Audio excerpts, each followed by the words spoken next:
अस्सलाम वालेकुम। इकरार मोहब्बत का बेहतरीन असरदार कहानी। अगर आपको मेरी ये कहानी पसंद आई तो प्लीज़ मुझे सपोर्ट करें।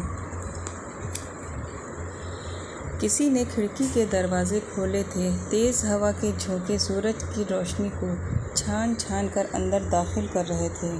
नींद की हल्की सी हवा के कमरे में ताज़गी का एहसास पैदा कर दिया था। उसने बड़ी मुश्किल से आंखें खोली थीं।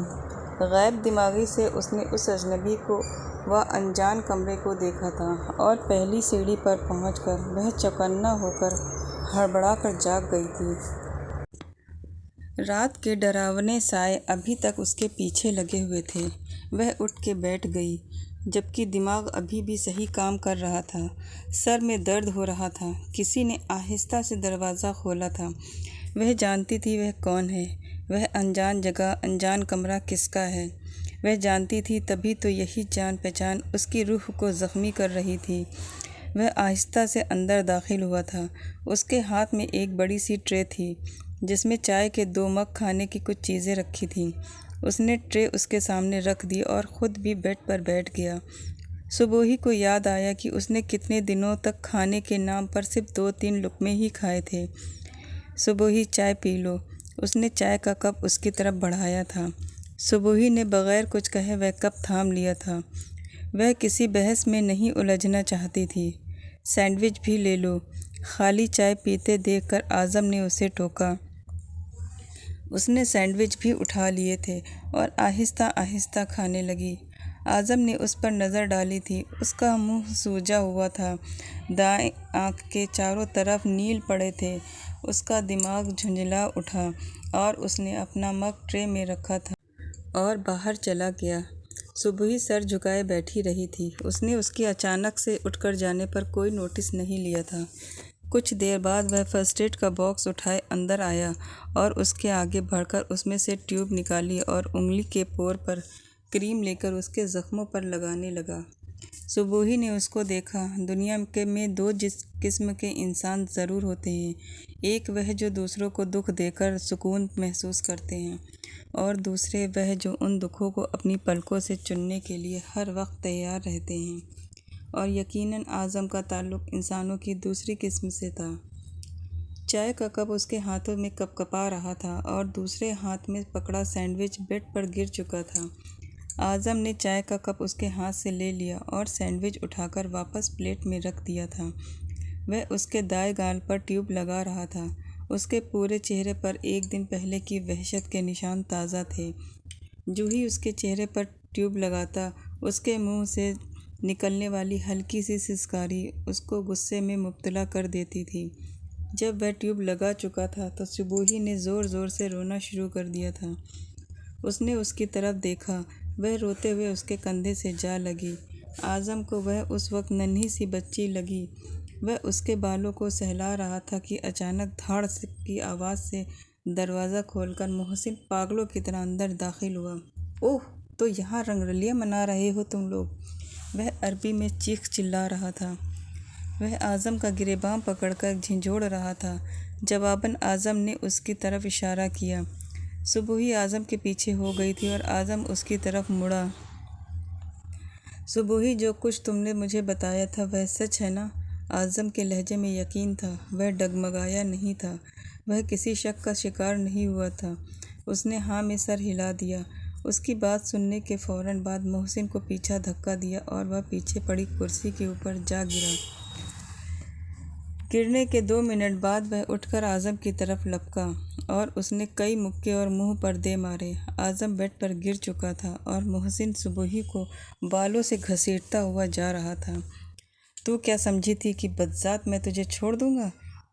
मैं तेरा कब्र तक पीछा नहीं कर छोड़ूँगा। चल मेरे साथ। वह टूटी फूटी अरबी में उसको उल्टा सीधा सुना रहा था। आज़म, आज़म, बचाओ मुझे, वह चीख रही थी। बुला अपने यार को, शायद तेरी मदद को वह आ जाए। वह उसको घसीटता हुआ लॉन तक आ गया था। अचानक से पीछे से आज़म ने उसको गुलदान दे मारा। गुलदान से लगने वाली चोट बहुत गहरी थी। वह तिरछी नज़र से उसकी तरफ पलटा। उसके हाथ में सुबोही के बाल छूट गए थे। मौका गनीमत जानकर वह आज़म के पीछे जा खड़ी हुई। उसने आज़म की शर्ट को मजबूती से पकड़ लिया था। उसी वक्त दरवाज़ा खोलकर बिलाल अंदर आया। उसने एक सर्द निगाह सुबूही और आज़म पर डाली थी। मोहसिन, चलो यहाँ से। उसने मोहसिन को पकड़कर ज़बरदस्ती घसीटा था, जबकि वह आज़म और सुबूही को गालियाँ दे रहा था। आज़म का मुंह सूज चुका था, उसमें और लड़ने की ताकत नहीं थी, वरना मोहसिन जो गालियाँ दे रहा था वह बर्दाश्त के काबिल नहीं थी। उसके जाने के बाद आज़म ने दरवाज़ा बंद कर लिया था और ख़ुद वह ड्राइंग रूम में आकर बैठ गया था। उस वक्त उसको सुबूही पर चीखना चिल्लाना चाहिए था कि वह जो कुछ हो रहा था उसकी ज़िम्मेदार सुबूही खुद थी। उसके बोए हुए को आज़म काट रहा था। उसका मुंह सूज चुका था और सुबह की अचानक आफत ने उसको घर पर रहने पर मजबूर कर दिया। यकीनन वह अंदर बैठकर रो रही होगी। उसने अब अधखुले दरवाजे से अंदर झांकने की कोशिश की। उसका शरीर हिल रहा था। वह आहिस्ता से उठा। किचन में जाकर उसने एक बार फिर से कॉफ़ी बनाई। कॉफ़ी बनाने के बाद वह रात की बिरयानी गर्म की। दोनों चीज़ों को ट्रे में रखकर वह कमरे में आ गया था। वह बेड पर आंधी लेटी थी। उसका दुपट्टा नहीं था। उलझे होलिये में आज़म को उलझन में डाल दिया था। फिर उसने ट्रे उसके करीब रखी। सुबह कॉफ़ी पी लो, उसने नरमी से पुकारा तो उसके एक बार पुकारने पर वह उठ बैठी थी। उसकी आंखें लगातार रोने की वजह से लाल हो रही थी। वह उसके करीब बैठ गया। आई एम सॉरी आज़म। वह उसके सीने से लगकर बिलक बिलक कर रो रही थी। आज़म न चाहते हुए भी उसको खुद से दूर नहीं कर पा रहा था। कोई बात नहीं, टेंशन मत लो, सब ठीक हो जाएगा। मैं डैड से बात करूँगा, वह सब जानते हैं। उसने हौले हौले उसके सर पर हाथ फेरा और गैर महसूस अंदाज में उसको पीछे हटाया। आज़म, मोहसिन मुझे नहीं छोड़ेगा, वह बहुत जालिम है। आज़म, वह मुझे मार देगा। वह रो रही थी। कुछ नहीं होगा, वह कुछ नहीं कर सकता, तुम टेंशन मत लो, मैं हूं ना तुम्हारे साथ। आज़म ने उसके चेहरे पर हाथों में थाम रखा था। फिर कॉफ़ी का मग उसकी तरफ बढ़ाकर बोला, सुबह ही कॉफ़ी पी लो। अगरचे वह बज़ाहिर पुरसुकून नज़र आ रहा था, लेकिन अंदर ही अंदर बहुत ज़्यादा ही बिखरा हुआ था। रात का कोई पहर था जब वह खटके की आवाज़ सुनकर जागी थी। अपने रूम में आज़म तक के रूम का सफ़र दूर था। खौफ के गहरे सायों के उसके रगों में एक तूफ़ान जगा गया था। आप अब भी उसकी तरफदारी करेंगी? कमाल है, वह चिल्ला रहा था। ठीक है, आप डैड से बात करिए प्लीज़, मैं उनसे बात करना चाहता हूँ। क्या सुनूँ? यही कि मैं जालिम हूँ, जैसा कि मैं हमेशा सुनता आया हूँ। ठीक है, दे उनको फ़ोन, वह भड़क कर बोला था। कुछ देर के इंतज़ार के बाद वह फ़ोन पर दोबारा से बोल रहा था। खुशखबरी तो मिल चुकी होगी आपको, वह अजीब अंदाज में बोला था। अब ऐसा करें कि उसको भिजवा दें हिंदुस्तान, वह बोला था। नहीं भिजवा सकते तो बेटे को काबू में रखें। मुझे और उसे दोनों को मार कर गया है। ज़बान मेरे पास भी है, हाथ मेरे पास भी हैं। एक लम्हे के बाद वह बोला था। ठीक है, मैं कल उससे बात करता हूँ। अगर मान जाती है तो ठीक, वरना उसको भिजवा दें। लेकिन एक बात की गारंटी मैं दूंगा, आपका बेटा उसका जीना हराम किए रखेगा। वह उसको सुकून नहीं लेने देगा। Okay bye. उसने फ़ोन बंद कर दिया था और कुर्सी से टेक लगाए सोच में डूबा हुआ था। तभी उसको अपने पीछे किसी की मौजूदगी का एहसास हुआ। उसने अचानक कुर्सी उसकी तरफ घुमाई थी और वह एक लम्हे को खामोश रह गया था। वह सब कुछ सुन चुकी थी। सभी पर्दे गिर चुके थे, किरदार खुल गए थे। अब स्टेज पर पूरे तौर पर सन्नाटा था, ऐसा सन्नाटा जो बहुत गहरा था। तुम सब सुन चुकी हो, उसने पुरयकीन लहजे में कहा था। अंदर आओ। उसने उसको अंदर बुलाया। वह अंदर बढ़ी थी, फिर उसकी कुर्सी के करीब आ गई थी। यह मेज़ पर 2 कार्ड रखे हैं, दोनों में से एक का इंतखाब तुम्हें करना होगा। एक को चूज़ करके तुम हिंदुस्तान चली जाओगी अपने प्यारों के पास, और दूसरे का इंतखाब करके तुम यहीं रहोगी। लेकिन तुम्हारी पहचान ख़त्म हो जाएगी, तुम्हारी हिफाजत ज़रूरी होगी। मैं डायलॉग नहीं बोल रहा, तुम खुद देख लोगी। उसका लहजा सख्त नहीं था, लेकिन उसके बेलचक अंदाज ने उसको ठिठकने पर मजबूर कर दिया था। अब वह आज़म अब्दुल खालिक तो नहीं था जिसको वह जानती थी। वह उठकर खिड़की के करीब जा खड़ा हुआ था। सुबह ज़िंदगी में कभी डू और डाई की सिचुएशन इंसान को एक मझधार पर ला खड़ा करती है। खड़ा रहे या डूब जाए। मैं भी उसी सिचुएशन में हूँ। मैं क्या करूँ ना करूँ समझ में नहीं आता। मैंने जिन लोगों के लिए अपनी हस्ती को मिटा दिया, यही लोग मेरे दुश्मन बन गए हैं और मेरे और तुम्हारे ख़िलाफ़ बातें कर रहे हैं। मैं किस पर भरोसा करूं, किस पर नहीं। भरोसा एक रेत है जो एक लम्हे के साथ सरक जाती है। मैं खदशात में फंस गया हूँ, तुम ही बताओ। वह एकदम से पीछे मुड़ा और वह कमरे से चली गई थी। मैं जिसके लिए एक दुनिया को त्यागने चला था वह किसी अनहोनी की तरह आकर चली गई थी। हाँ आज़म अब्दुल खालिक, मोहब्बत की मंजिल पाकर भी खाली हाथ रहे तुम। उसका दिल चाह रहा था उस कमरे की हर चीज़ को तहस नहस कर दे, लेकिन क्या ऐसा करने से उसका गम हल्का हो जाना था? वह मरे मरे कदमों से कुर्सी के करीब आया था। वहाँ सिर्फ एक कार्ड पड़ा था। उसने हड़बड़ा कर मेज़ की तरफ देखा। वहाँ कोई कार्ड नहीं था। मेज़ पर पड़ा कार्ड उठाकर उसने फर्श पर देखा, कुर्सी के नीचे देखा, कहीं हवा से कार्ड नीचे न गिरा दिया हो, लेकिन कार्ड मौजूद नहीं था। वह खुशी से दीवाना हुआ जा रहा था। उसकी हालत उस वक्त ऐसी थी जैसे आधे मुर्दा इंसान से अचानक से अल्लाह जान डाल दे। बेयकीनी थी, वह उसको जीत का एहसास दे गई थी, वह उसको खुशी दे गई थी। उसने मोहब्बत और अक़ीदत से महबूब के लिए उस बंद दरवाज़े को देखा था जो उसके लिए मोहब्बत के दरवाज़े खोल चुका था। डिसूज़ा ने आज़म को डिनर पर बुलाया था। आज़म के कई और दोस्त भी उसके साथ आए थे। जब वह घर वापस आया तो शाम के 7 बज रहे थे, जबकि वह यूं ही सर झाड़ मुँह फाड़ फिर रही थी। अलबत्ता फ्लैट्स की खूब सफाई की गई थी। खाना बनाया है क्या? आज़म ने ड्राइंग रूम में दाखिल होते हुए पूछा और साथ ही अपना लैपटॉप टेबल पर रखकर उसकी तरफ देखा। बना लिया है मैंने, लेकिन हम तो बाहर जा रहे हैं। आज़म ने उसकी आंखों में देखा, जहां पर वीरानी और वहशत के बादल बहुत तेज़ी से बरसने को तैयार थे। आज़म को इन बादलों ने अपने घेरे में जकड़ लिया था। उसको वह वक्त याद आया जब गाड़ी की फ्लैश लाइट टेरेस पर खड़ी उस लड़की के चेहरे पर पड़ी थी। उसकी बेसाख्ता हंसी ने उसको दीवाना कर दिया था। वह एकटुक उसको देख रहा था। उस पर नज़र पड़ते ही सुबुही नागवारी से पीछे हटी और मुँह ही मुँह में कुछ बड़बड़ाई भी थी। मैं नहीं जाऊंगी आज़म। उसके कहने पर वह चौंका था। उसने उसकी तरफ देखा। वह बार बार पलकें झपका रही थी। वह रोई नहीं थी, लेकिन उसका लहजा कमज़ोर पड़ रहा था। कुछ था जिसने उसको तोड़ दिया था। वह तबाह हाली का शिकार थी। किस्मत की ख़राबी से शिकायत थी, लेकिन उसकी आंखें सारे पर्दों को चौक कर दिया करती थीं, और अब भी यह वही काम अच्छी तरह अंजाम दे रही थी। कोशिश करोगी तो भूल जाओगी, वह उसके करीब आकर बोला था। नहीं, आसान तो नहीं है भूल जाना, आज़म ने हड़बड़ा कर कहा। वह सिर्फ टाल गया, वरना बदला लेने पर आता तो एक ख़ानदान के उजड़ने का ख़तरा पैदा हो जाता। वह ख़ानदान जिसके साथ उसकी अपनी सांसों की डोर बंधी हुई थी, इसलिए वह बर्दाश्त करने पर मजबूर था।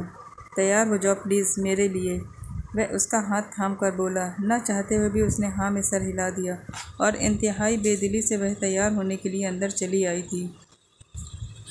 कुछ देर बाद वह वापस आई थी तैयार होकर। उसने एक सरसरी नज़र लैपटॉप में मसरूफ़ आज़म पर डाली और उसी वक्त आज़म ने उसकी तरफ देखा, लेकिन वह निगाह पलटना भूल गया।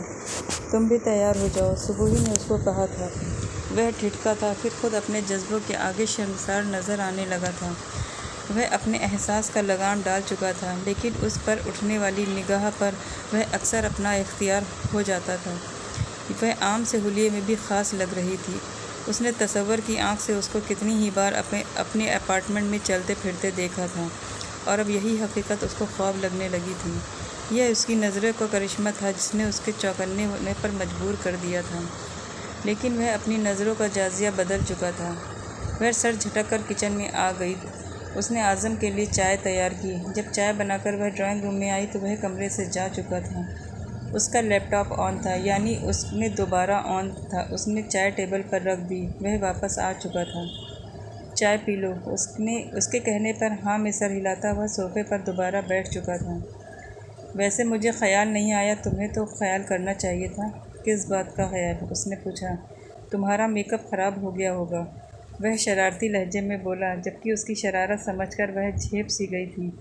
फिर भी उसने मारे बांधे नहा लिया था, कपड़े भी बदल लिए थे, लेकिन मेकअप के नाम पर हल्की सी लिपस्टिक लगाई हुई थी। कुछ खाने को नहीं है? उसने खाली चाय को देखकर कहा। उसके कहने पर सुबुही ने खुद को कोसा था और किचन में आ गई। उसको याद आया जब भी आज़म चाय या कॉफ़ी बनाता था उसके साथ सैंडविच ज़रूर लाता था। आज़िम को सैंडविच बहुत पसंद थे। उसने उसको बताया था कि वह पेरिस गया था तो वहाँ उसने एक दोस्त ने उसको खिलाए थे। बैरूत आने के बाद आज़म ने खुद को ट्राई किया था और सैंडविच बनाए, लेकिन वह टेस्ट पैदा नहीं कर पाया था जो वहाँ खाए थे। उसका दोस्त अक्सर उसको भेजता रहता था। शुरू में जब आज़म ने उसके साथ फेसबुक पर बातचीत शुरू की थी तो वह अक्सर उसको सैंडविच कहता था। एक आध बार उससे पूछा कि यह बताओ तुम मुझे सैंडविच क्यों बुलाते हो, बस वैसे ही उसका जवाब होता है, तुम भी मुझे कुछ कह सकती हो, मैं बुरा नहीं मानूंगा। उसके बाद उसने स्माइलिंग फिगर भेजा था और उसका एसएमएस आया था सुबह ही। हाँ बोलो, उसने टाइप किया। कुछ नहीं। इतना सस्पेंस क्रिएट करके वह सिर्फ इतना ही कह देता। पहल तो सुबह ही हैरत में हुई, फिर वह समझ गई कि वह यूं ही उसको तंग करने के लिए कहता है और कभी कभार पढ़ाई में बिज़ी होने की वजह से वह उसके एसएमएस का रिप्लाई न कर पाती तो वह एहतशाम को एसएमएस कर देता। एहतशाम दौड़ता हुआ आता। आज़म की सैंडविच खो गई है, वह ढूंढ रहा है, नहीं मिल रही, तुम आकर बताओ इसको। क्या मतलब? वह भौचक्की रह जाती। मुझे नहीं पता, उसने कहा है कि वह कह रहा है कि वेब को ऑन करके बताओ इडियट। वह ज़ेरे जब उसको गालियों से नवाजती, वेब ऑन करती और वेब ऑन करने के बाद ही आज़म से एसएमएस शुरू हो जाते। वह झुंझला जाती। क्या है? सलाम। जवाब फ़ौरन आता, न चाहते हुए भी सबूही को हंसी आ जाती। Are you okay? वह फिर कहता, यस आई एम ओके। वह जवाब भेजती, कहाँ थी? बिज़ी थी। वह तो मैं भी था, लेकिन ऐसी भी क्या मसरूफ़ियत की भूल जाओ। वह शिकवा करता, क्या हुआ सुबोही, तुम अंदर नहीं आई? मैं परेशान हो गया था। वह एक झटके से माजी से हाल की तरफ लौटी और उसके हाथ में सैंडविच का पैक जूं का तो था। ओह, तुम यह लेने आई थी? उसने प्यार से उसको देखा। सुबोही को बहुत हैरत हुई। तुम्हें ये अच्छे लगते हैं? I love it. उसने उसके हाथ से एक सैंडविच ले लिया और मुंह में रखा, फिर बोला, चलो देर हो गई है, तुम चाय पियोगी? उसके नहीं कहने पर उसने कंजूसी जाहिर करते हुए पैक फ्रीज में रख दिया था। हालांकि सुबह उसमें से एक लेना चाहती थी, लेकिन वह कह ना पाई थी। ऐसा करो, मुंह धो लो, उसने मशवरा दिया।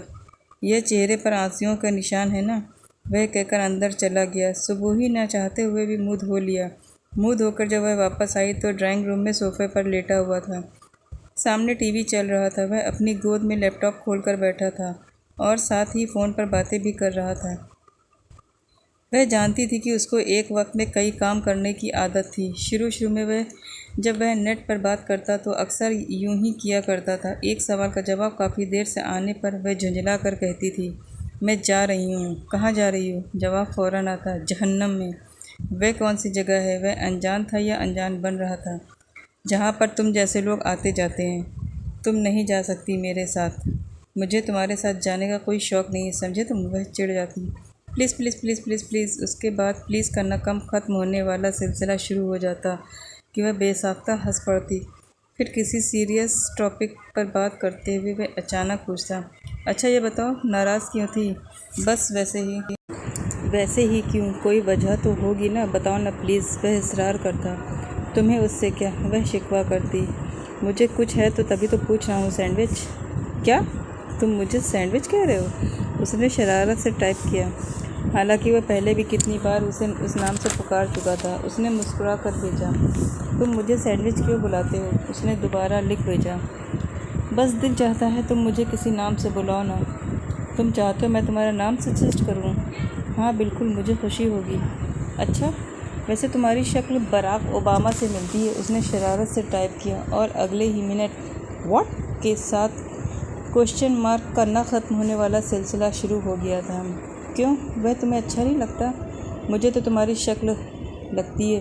नहीं, वह मुझसे ज़्यादा खूबसूरत है। उसने चिढ़कर जवाब दिया। चलो ऐसा करते हैं, नाम सिर्फ बराक रख लेते हैं। नहीं, आई हेट बराक। वह अच्छा सा नाम तलाश करो। अच्छा, फिर घोड़ा कैसा है? व्हाट इज़ घोड़ा? उसने सवाल किया। और वैसे भी तुम्हें घोड़ा पसंद है? हाँ ये अच्छा है, मैं घोड़ा हूँ, लेकिन बराक नहीं। घोड़ा घोड़ा घोड़ा घोड़ा घोड़ा, बराक बराक बराक। उसने टाइप किया। फिर उसने टाइप किया, सुबुही। यस, मैं खुश होता हूँ जब तुम मुझसे बात करते हो। अच्छा, सुबह ही उसने फिर टाइप किया, जी क्या मैं तुम्हारी सारी ज़िंदगी यह खुशी महसूस कर सकता हूँ? नहीं, उसने जल्दी से टाइप किया, जबकि आज़म के दिल की धड़कन 1 मिनट को रुकी थी। क्यों? बस मुझे लगता है मेरी अरेंज मैरिज होगी और मेरा शौहर वराक होगा।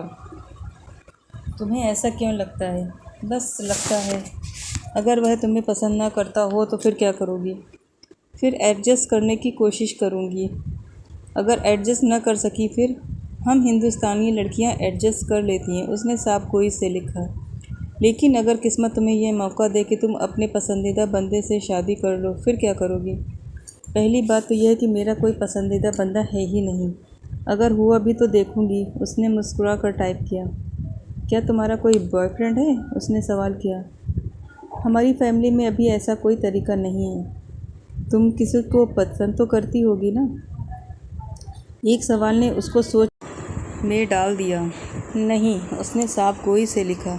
शुक्रिया। जल्दी से जवाब लौटा दिया गया। क्या कर रही हो? चाय पी रही हूँ। अगर मैं कहूँ मुझे भी पिला दो? सॉरी, मैं बहुत बदमज़ा चाय बनाती हूँ, तुम नहीं पी पाओगे। अगर मैं कहूँ बदमज़ा चाय मैं सारी उम्र पीना चाहता हूँ, तो फिर तुम क्या करोगी? मैं सारी उम्र तुम्हें यह सज़ा नहीं दे सकती, उसने शरारत से टाइप किया। और अगर मैं अपनी खुशी से यह सज़ा लेना चाहूँ तो? सॉरी आज़म, मामा बुला रही हैं, फिर बात करूँगी। और बैरूत में बैठे आज़म इर्द गिर्द चिंगारियाँ सी फूटने लगी थी। आज़म, ऐसे क्यों खड़े हो? उसकी आवाज़ पर वह चौंकी थी। वह फ़ोन बंद कर चुका था, लैपटॉप भी रखा जा चुका था, सिर्फ टीवी था जिसको ऑन ऑफ नहीं किया गया था। नहीं, वह ऐसे ही, वह नज़रें चुरा कर बोली। वह उसके अंदर बाहर आ चुका था। उसके फ्लैट दूसरी मंजिल पर था। लिफ्ट की मदद से वह पार्किंग में आ गए थे। आज़म ने उसके लिए कार का दरवाज़ा खोला था। वह फ्रंट सीट पर बैठ गई थी। मौसम आज बादलों से घिरा हुआ था, लेकिन जैसे ही उसने कार आगे बढ़ाई, मौसम बेहतर होने लगा था। वह उलझी बिखरी सी बाहर की तरफ देख रही थी। कभी उसको बहुत चाहत से वह बैरूत देखे, और अब जो सीन एक के बाद एक उसकी नज़रों के सामने आ रहे थे, उसको देखने से ना तो उसको हसरत रही थी और ना चाहत रही थी। अब वह उसको लेकर बैरूत के एक होटल में आ गया था। चलते फिरते उसने सैंडविच लिए थे और उसका हाथ पकड़कर वह भीड़ में चल रहा था। रोड पर गहमा गहमी थी। अरे तुम भी खाओ ना, सैंडविच खाते हुए उसने उसको देखा था। फिर उसके कहने पर उसने एक सैंडविच नहीं खाया तो वह उसे अपना बचा हुआ सैंडविच उसके करीब किया और उसके मुंह में डाल दिया। और आगे जाकर उसने एक बार फिर रुककर उसको देखा था। सुबूही ने जल्दी से अपना हाथ में थमा सैंडविच मुंह में डाल लिया। तेज़ मिर्चों की वजह से हलक में फंस गया था। वह खांसने लगी थी। क्या हुआ सुबूही? रुको, मैं कोल्ड ड्रिंक लाता हूँ। वे लंबे लंबे डिग भरता सामने से कोल्ड ड्रिंक ले आया था। उसने कोल्ड ड्रिंक का एक घूंट लिया और उसको वापस लौटा दी। उसने न सिर्फ ड्रिंक ले ली थी, बल्कि अब वह मज़े से उसकी बची हुई पी रहा था। तुम बहुत कम खाती हो। सुबोही ने उसके सैंडविच पकड़ाया था। उसने सैंडविच लेने से तबसरा भी किया था कि साथ ही सैंडविच खाना शुरू कर दिया था। वह दोनों चलते हुए मार्केट आ गए थे। यह एक बहुत बड़ी मार्केट थी जहाँ सब्जियाँ, फ्रेश फल वगैरह, होटल सभी थे। उसने जेब से एक चिट निकाली थी और फ़ोन पर किसी से बात करने लगा था। कुछ देर वह दोनों वहीं खड़े रहे थे। सुबूही ने इर्द गिर्द बढ़ते हुजूम को देखा था।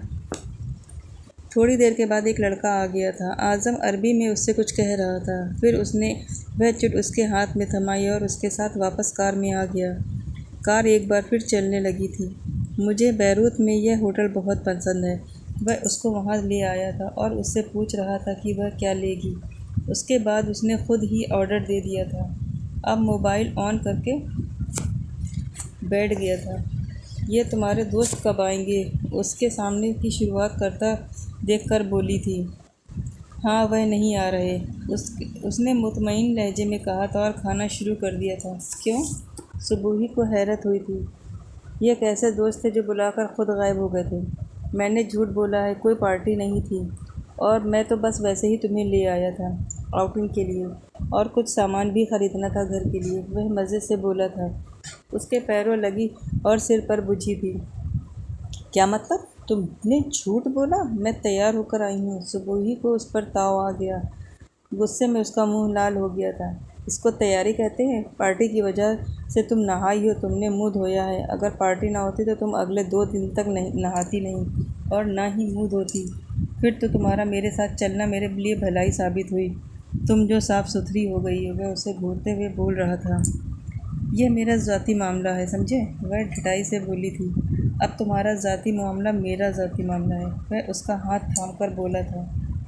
उसके इस तरह हाथ पकड़ने पर वह सटपटा गई थी। उसने अपना हाथ छुड़ाने की कोशिश की, लेकिन पकड़ बहुत ज़्यादा मजबूत थी।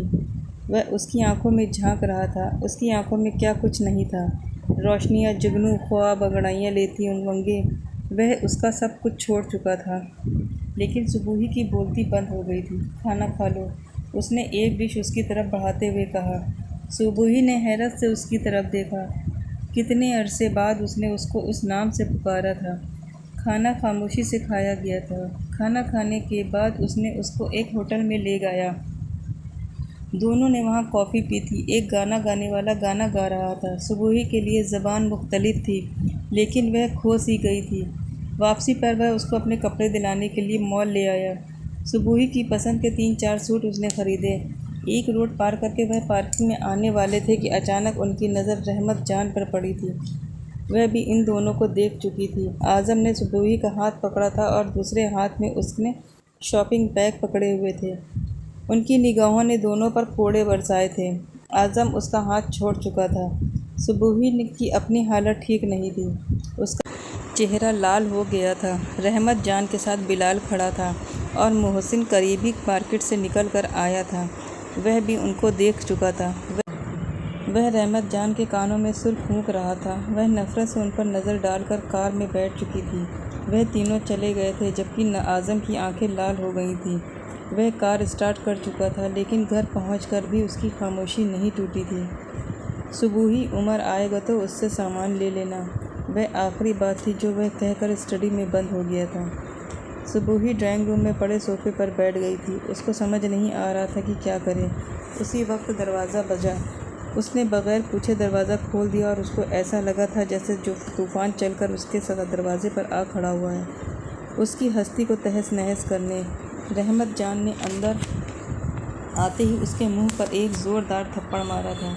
वह खुद को उनकी गालियों कोसने के लिए बहुत पहले तैयार कर चुकी थी, लेकिन वह पहली चीज़ थी जिसकी उम्मीद उसने नहीं की थी। मेरी गोद उजाड़कर क्या मिला है तुम्हें?